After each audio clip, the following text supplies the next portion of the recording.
انفوائٹ عدنان کے پیارے دوستوں السلام علیکم۔ دوستوں یہ کہانی ایک ظالم نرس کی ہے جس نے 100 سے زائد بچوں کو قتل کر دیا تھا۔ اس کیس کو ڈیمن مڈوائف کے نام سے جانا جاتا تھا۔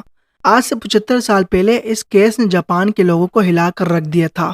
دوستوں یہ 1897 کی بات ہے جب جاپان کے گاؤں اونی تومی میں ایک لڑکی پیدا ہوئی۔ اس لڑکی کا نام میوکی ایشیکاوا تھا۔ جب یہ بڑی ہوئی تو اس کے والدین نے اسے پڑھنے کے لیے جاپان کے شہر ٹوکیو بھیج دیا۔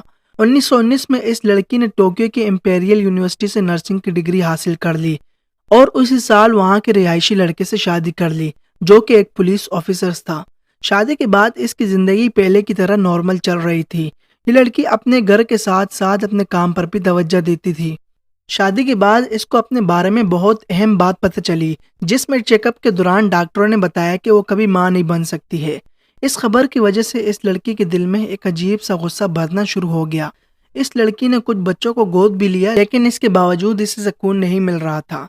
اس کے ہاسٹل میں جب بھی کوئی بچہ پیدا ہوتا تو اس کے اندر کا غصہ اور بھی زیادہ بڑھ جاتا تھا۔ حالانکہ اولاد کا ہونا نہ ہونا اللہ تعالیٰ کی مرضی ہوتی ہے لیکن یہ لڑکی بات سمجھ نہیں پا رہی تھی۔ دوستو یہ 1945 کی بات ہے جب جاپان ورلڈ وار سے باہر نکلا تھا۔ اس وقت جاپان کے معاشی حالات بہت خراب تھے۔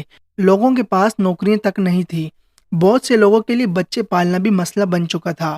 اس وقت کوتوبوئی سائم نام کا ایک ادارہ جو بچوں کی دیکھ بھال کیا کرتا تھا اور بدلے میں وہ ادارہ بچوں کے والدین سے پیسے وصول کیا کرتا تھا۔ میوکی کو اس کے تجربے کی وجہ سے اس جگہ پر ڈائریکٹر بنا دیا گیا تھا۔ دوستو ایک بار میوکی نے ایسا موت کا کھیل شروع کیا جسے جان کر آپ دنگ رہ جائیں گے۔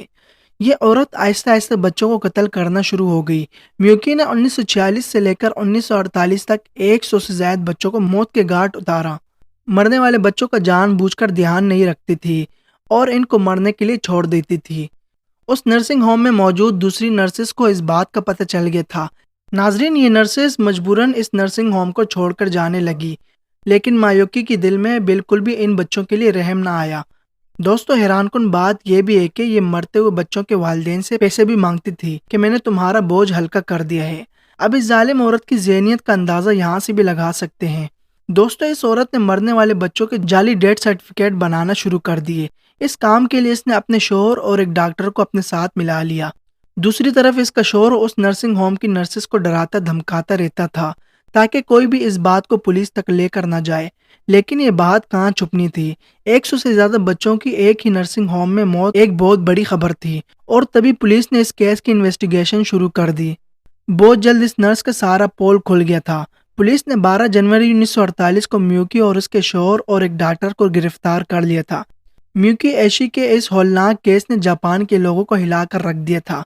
اس ظالم عورت کو جاپان میں ڈیمن مڈوائف کہتے ہیں۔ دوستو اسی کے ساتھ دیجیے ہمیں اجازت، ملتے ہیں اگلی ویڈیو میں، تب تک کے لیے اللہ حافظ۔